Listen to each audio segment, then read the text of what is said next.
Hi all, എല്ലാവർക്കും ഒരിക്കൽ കൂടി എൻട്രി ടെക്നിക്കൽ യൂട്യൂബ് ചാനലിലേക്ക് സ്വാഗതം.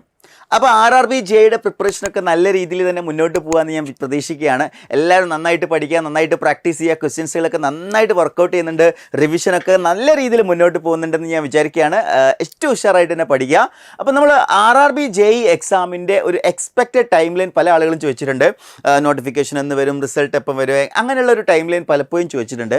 അപ്പം ഞാൻ ഇന്ന് ഒരു ടൈം ലൈൻ നിങ്ങൾക്ക് മുന്നിൽ പ്രസൻറ്റ് ചെയ്യുകയാണ്. ഒരിക്കലും എക്സാം ഇതേ ഡേറ്റിൽ ഞാൻ പറയുന്ന രീതിയിൽ തന്നെ നടക്കുമെന്നല്ല ഞാൻ പറയുന്നത്.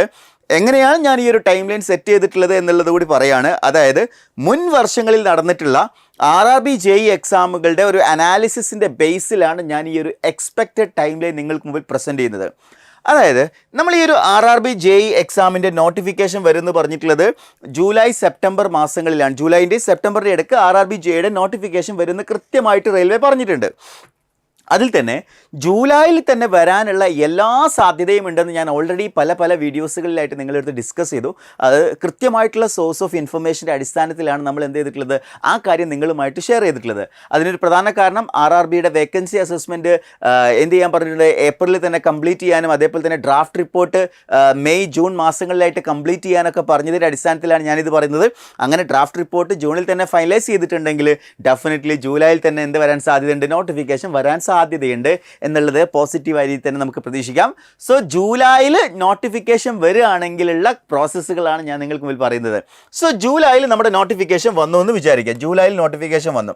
അങ്ങനെയാണെങ്കിൽ ഒരു 3 മാസം ഓഗസ്റ്റ് സെപ്റ്റംബർ ഒക്ടോബറിലായിരിക്കും നിങ്ങൾക്ക് എന്ത് ചെയ്യാം, നിങ്ങൾക്കൊരു പ്രിപ്പറേഷനുള്ള സമയം കിട്ടിയേക്കാം. അങ്ങനെയാണെങ്കിൽ കഴിഞ്ഞ പ്രാവശ്യമൊക്കെ ഒരു 3 മാസത്തെ ഗ്യാപ്പ് വന്നിട്ടുണ്ട്.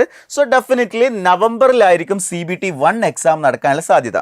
CBT 1 എന്ന് പറയുന്നത് പ്യുവർലി ടെക്നിക്കൽ സബ്ജക്റ്റ് ഇല്ലാണ്ട് നോൺ ടെക്നിക്കൽ മാത്രമായിരിക്കും. ഓക്കെ, ഈ CBT 1 എക്സാമിനേഷനിൽ നോൺ ടെക്നിക്കൽ സബ്ജക്റ്റുകൾ മാത്രമേ വരുന്നുള്ളൂ കേട്ടോ. നോൺ ടെക്നിക്കൽ സബ്ജക്റ്റുകൾ മാത്രമാണ് എന്ത് ചെയ്യുന്നത്, CBT 1 എക്സാമിനേഷന് വേണ്ടിയിട്ട് വരുന്നത്. സോ CBT 1 എക്സാമിനേഷന് വേണ്ടിയിട്ട് നോൺ ടെക്നിക്കൽ സബ്ജക്റ്റുകൾ നന്നായിട്ട് പഠിക്കണം. സോ ഈ ഉള്ള നോട്ടിഫിക്കേഷൻ വന്നതിന് ശേഷമുള്ള 3 മാസങ്ങളിൽ ഏറ്റവും കൂടുതൽ പ്രാക്ടീസ് ചെയ്യേണ്ടത് നോൺ ടെക്നിക്കൽ ക്വസ്റ്റ്യൻസുകൾ പ്രാക്ടീസ് ചെയ്യാനാണ്. അതിൽ general intelligence, general reasoning, general awareness, general science ഒക്കെ എന്നാൽ കൃത്യമായ പ്ലാനിങ്ങോടുകൂടി റിവൈസ് ചെയ്ത് കൃത്യമായിട്ട് മോക്ക് ടെസ്റ്റുകളൊക്കെ അറ്റൻഡ് ചെയ്ത് നന്നായിട്ട് പ്രിപ്പയർ ചെയ്യണം.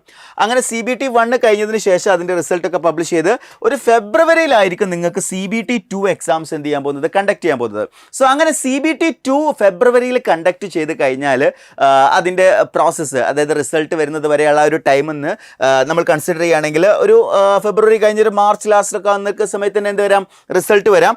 ദെൻ മെഡിക്കൽ ഏപ്രിലിൽ മിക്കവാറും മെഡിക്കൽ നടക്കും. അതേപോലെ തന്നെ മെയ് മാസത്തിൽ തന്നെ പോസ്റ്റിംഗ് നടക്കാനാണ് എല്ലാവിധ സാധ്യതയുള്ളത്. എന്തുകൊണ്ടാണ് ഞാൻ മെയ്യിൽ തന്നെ പോസ്റ്റിംഗ് വരാൻ സാധ്യതയുണ്ട് എന്ന് പറഞ്ഞതിൻ്റെ ഒരു റീസണും കൂടിയുണ്ട്. ഇനി മുതൽ RRBയുടെ എല്ലാ എക്സാമുകളും ഇയർലി വൈസാണ് നടത്താൻ പോകുന്നത് എന്ന് RRB പറഞ്ഞിട്ടുണ്ട്. അതായത് ALP എക്സാം ആയിക്കോട്ടെ, അതേപോലെ തന്നെ ജൂനിയർ എഞ്ചിനീയർ എക്സാം ആയിക്കോട്ടെ, അതെല്ലാം ഇയർലി നടത്താൻ പോവുകയാണ്. സോ അതിൻ്റെ അടിസ്ഥാനത്തിൽ ജൂണിൽ തന്നെ അടുത്ത വർഷത്തെ നോട്ടിഫിക്കേഷൻ വരാൻ സാധ്യതയുണ്ട്. സോ അതിൻ്റെ അടിസ്ഥാനത്തിലാണ് ഞാനീ പറയുന്നത് മെയ്യിൽ നിങ്ങൾക്ക് പോസ്റ്റിംഗ് ലഭിക്കാൻ സാധ്യതയുണ്ട്. വളരെ പോസിറ്റീവായിട്ടുള്ള ഒരു ന്യൂസ് ആണല്ലേ. അതായത് നിങ്ങളെ സംബന്ധിച്ചിടത്തോളം നിങ്ങൾ ഡ്രീം ചെയ്തിട്ടുള്ള ഒരു ജോബ് നെക്സ്റ്റ് മെയ്യിലായിരിക്കും നിങ്ങൾക്ക് ലഭിക്കാൻ പോകുന്നത് എന്നുള്ള രീതിയിൽ നിങ്ങൾ വിഷ്വലൈസ് ചെയ്യുക. നിങ്ങൾ ആ ഒരു ഡ്രീം വിഷ്വലൈസ് ചെയ്തിട്ട് നിങ്ങൾ പഠനം ആരംഭിക്കുക. ഇനിയും പഠിച്ചു തുടങ്ങാത്ത ആളുകളുണ്ടെങ്കിൽ, അതായത് RRB JEEയുടെ നോട്ടിഫിക്കേഷൻ വരട്ടെ എന്ന് കാത്തിരിക്കുന്ന ആളുകൾ ഇനിയും ഒരുപാട് പേരുണ്ട് നമ്മുടെ ചുറ്റുവട്ടത്തും. അതായത് അത്തരത്തിലുള്ള ആളുകളോട് എനിക്ക് പറയാനുള്ളത്, ഇനിയും നിങ്ങളുടെ പ്രിപ്പറേഷൻ ഒരിക്കലും വൈകാൻ പാടില്ല. ഈ ഒരു പ്രിപ്പറേഷന് വേണ്ടിയിട്ട് ഒരുപാട് ഓൾറെഡി ആളുകൾ തന്നെ പ്രിപ്പറേഷൻ സ്റ്റാർട്ട് ചെയ്ത് കഴിഞ്ഞ ആളുകളുണ്ട്.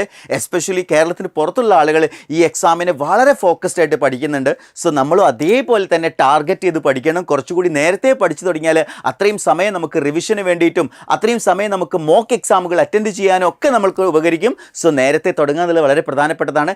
കേരളത്തിലെ ഏറ്റവും മികച്ച ഫാക്കൽറ്റീസിൻ്റെ ഏറ്റവും എഫക്റ്റീവായിട്ടുള്ള ഏറ്റവും ലേറ്റസ്റ്റ് ആയിട്ടുള്ള കണ്ടൻറ്റാണ് RRB JEE എക്സാമിന് വേണ്ടിയിട്ട് എൻട്രിയിൽ ഒരുങ്ങുന്നത്.